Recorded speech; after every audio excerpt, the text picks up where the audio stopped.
Hi, I'm David Valdez, and I teach AP Human Geography at Cherry Creek High School in Greenwood Village, Colorado. Today's video is going to discuss how innovations such as biotechnology, genetically modified organisms, and aquaculture go along with debates over sustainability, soil and water usage, reductions in biodiversity, and fertilizer and pesticide use. So, what will we learn? Well, advances in agriculture spark debates about damage to the environment.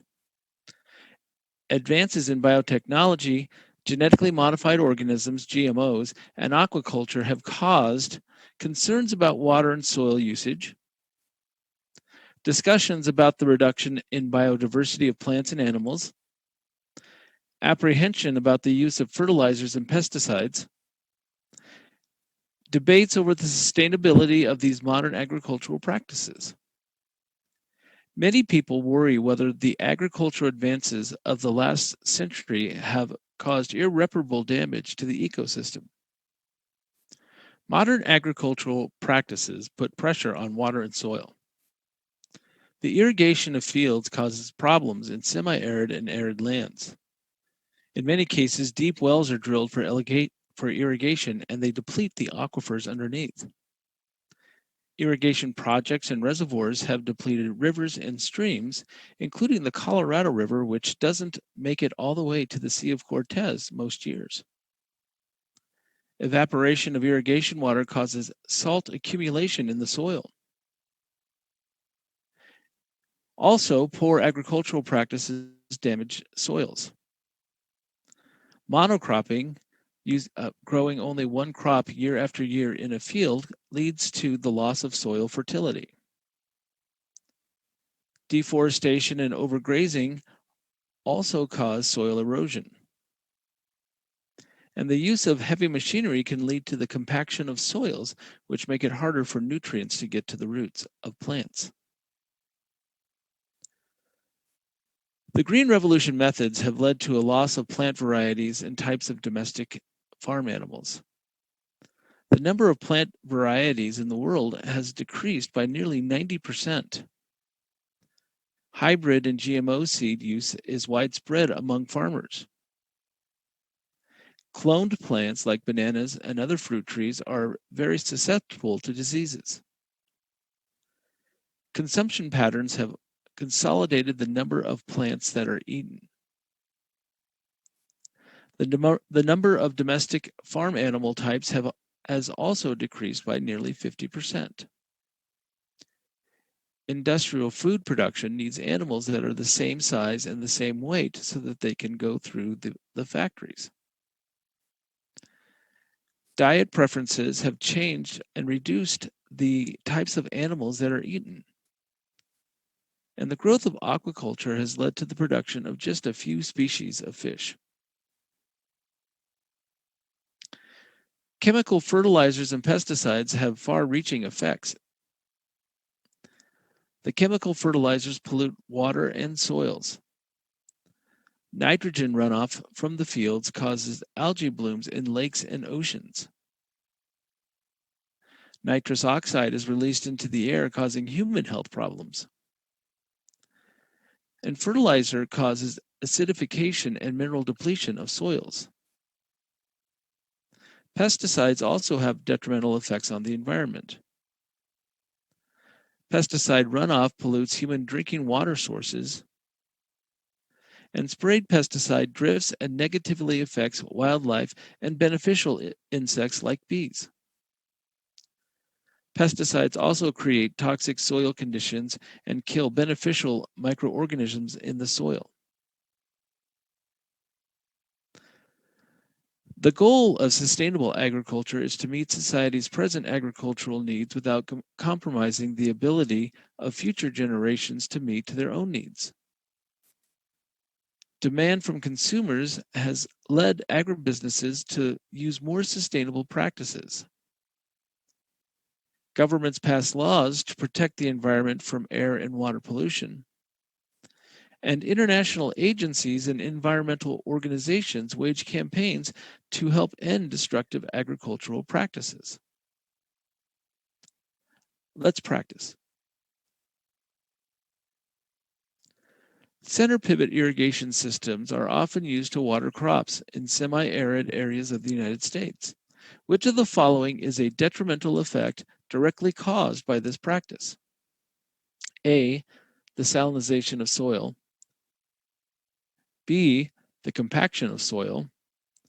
C, agricultural runoff into aquifers. D, soil pollution caused by pesticides. Or E, depletion of soil nutrients caused by overwatering. The answer is A, the salinization of soil. What should we take away? Well, with challenges to contemporary agriculture, modern agricultural practices have caused a lot of environmental problems. There are a lot of different groups that are working to create a sustainable system of agriculture for future generations. It's your job as a geographer to understand the effects of modern agricultural practices at a variety of scales and work towards sustainability. Thank you. Hi, I'm David Valdez, and I teach AP Human Geography at Cherry Creek High School in Greenwood Village, Colorado. Today's video will discuss how patterns of food production and consumption are influenced by movements relating to individual food choice. What will we learn today? Well, individual food choices influence consumption patterns. Patterns of food production and consumption are influenced by a lot of things, including urban farming, community-supported agriculture, organic farming, value-added specialty crops, fair trade movements, and dietary shifts. Urban households raise crops and small animals. In developing countries, urban households help alleviate food insecurity. Urban farms are creating more sustainable cities. They can also absorb excess labor in cities as women and children often work on these urban gardens and urban farms. Urban farms can be the source of health problems from dirty water. In developed countries, urban households often supplement their food purchases with urban farming. But for developing countries, urban farming is largely a leisure activity. In food insecure areas, urban farms bring fresh food to poor residents. And all over the country, zoning laws are being changed to allow small animals like chickens to be raised in cities. Community-supported agriculture forms local bonds between farmers and consumers. This is when farmers sell shares of their crops and products to local consumers who contract to buy the products throughout the year. This is known as community-supported agriculture, and it's beneficial to both the farmers and the consumers. It reduces the food miles of the crops, that is, the number of miles the crops must travel from the farm to the consumer. This means that fewer fossil fuels are burned in the production and transportation of the crops. CSA producers also use organic and humane methods to raise plants and animals. It also allows the CSA producers to make larger profits than if they had been working with the large food corporations. Organic farming movements create healthier lifestyles. This is because consumers want food that is healthier and safer for the environment. Organic farms grow crops without chemicals. This means that there's less exposure to chemicals that can cause health problems to the farmer, the laborers on the farm, and the consumer. Organic farmers and their farms are healthier for the environment. There is less air pollution, soil pollution, and water pollution caused by organic farming. Organic animals are raised without growth hormones or antibiotics. This means that the meats are safer for consumers. Fair trade movements benefit farmers in developing countries.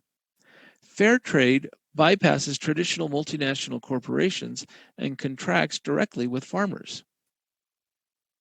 Producers in developing countries get better prices for their goods, and this allows them to keep more profit. Fair trade producers typically treat their workers better and pay them more money than multinational corporations and their farms do. Fair trade producers also use more sustainable practices to produce their goods. Shifts in diets influence food production and consumption. The consumer tastes in America have changed over the years. Consumers in many developed countries are trying to eat healthier diets. This means that the demand for red meat is down and demand for chicken and turkey is up. It also means milk consumption, especially whole milk, is down, but cheese consumption is up. And potato consumption has fallen, but rice consumption has risen over this time period. If you'd like to see America's changing food eating habits from 1970 to 2010, scan the QR code on the right. Let's practice. Agriculture in the United States has changed significantly in the past few decades. With respect to the past, present, and projected trends in agriculture shown in the diagram above, answer the following. A. First identify, then explain 2 factors contributing to the steady decline of the number of dairy farms since 1970. And then B, first identify and then explain 2 factors contributing to the increase in the number of organic farms since 1970.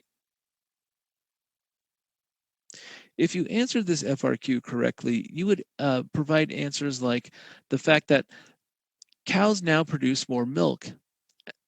And so we need fewer cows in order to produce the same amount of milk. Combine that with falling consumption of milk, and there are fewer farms. Mechanization and technology has led to bigger herds because farmers can milk more cows at a time, and this means that there are fewer farms. And because dairy farms usually are placed near urban areas, urban displacement from the growth of suburbs has been a huge issue for dairy farms.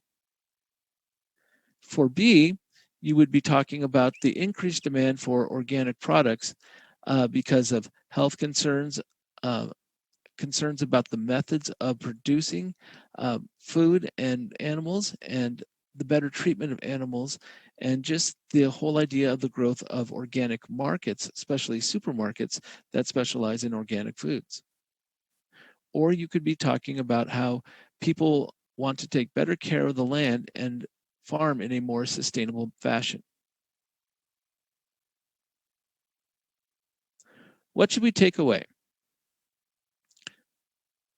Well, individual food choices influence production and the consumption of agriculture. Many people make choices that reflect a desire to be healthy and to live more sustainably. And so it's your job as a geographer and a consumer to understand the effects of food production and consumption patterns at a variety of different scales.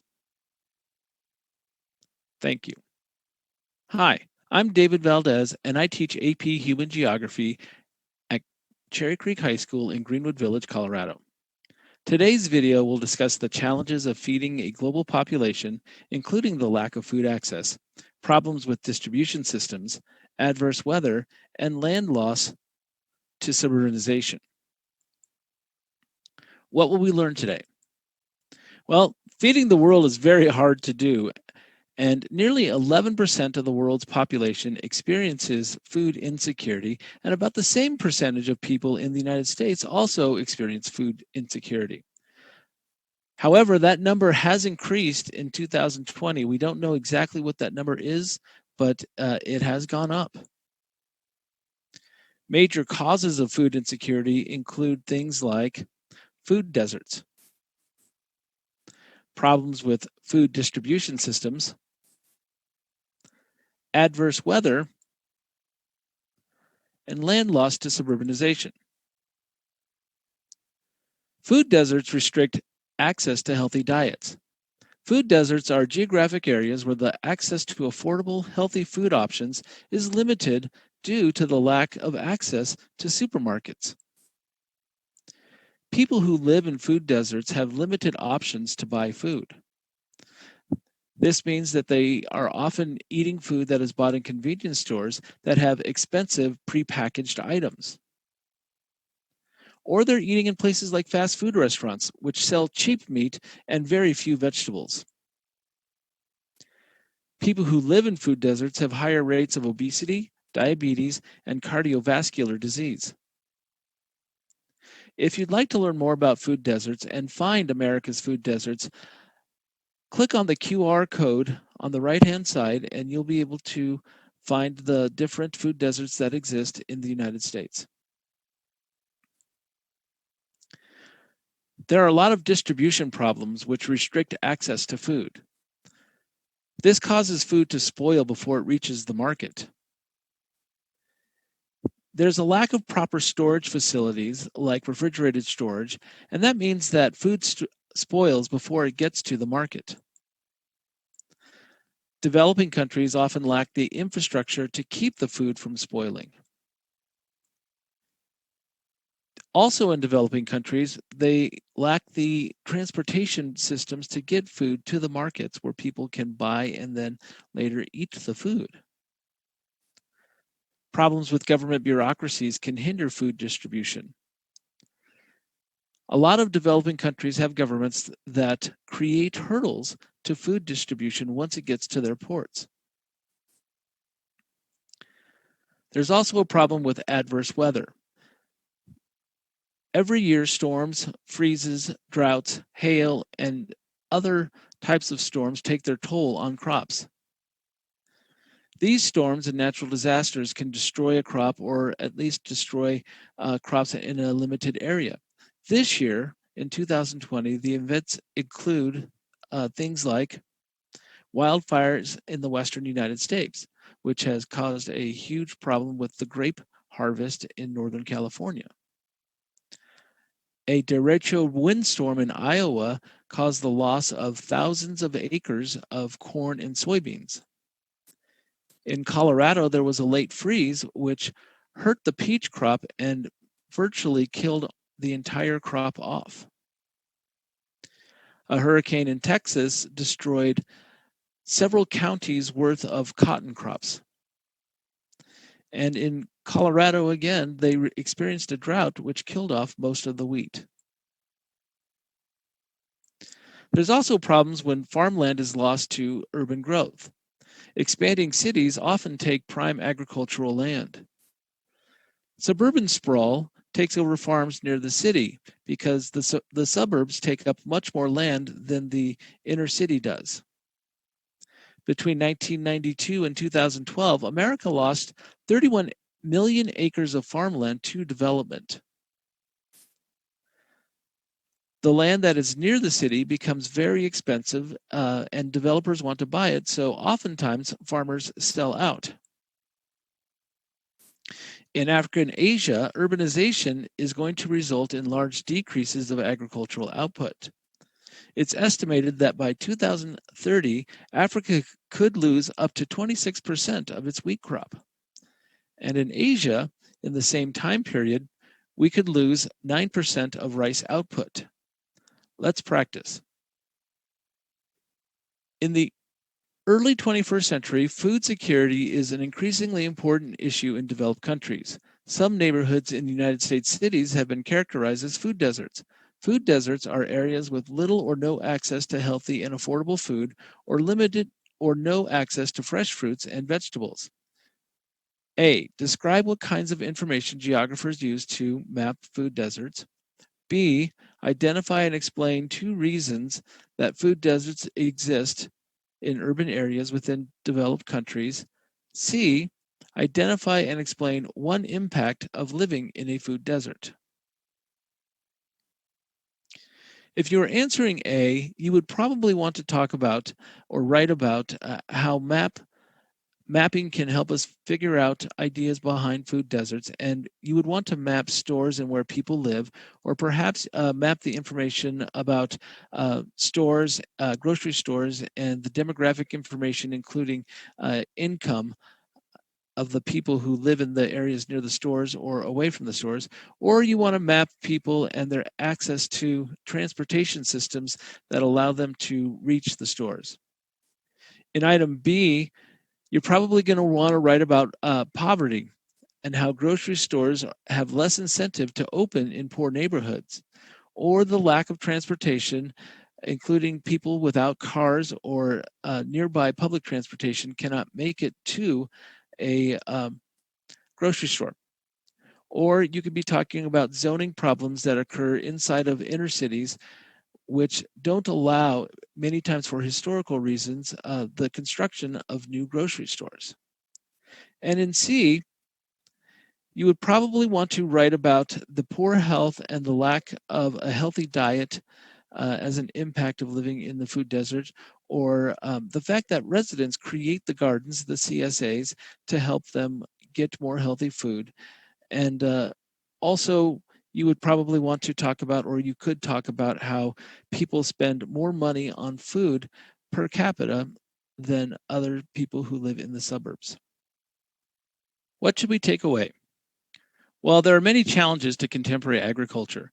About 11% of the world's population is food insecure. Food insecurity affects both the developing and the developed worlds. And it's your job as a geographer to understand the causes of and the possible solutions of food insecurity at a variety of different scales. This is my last video.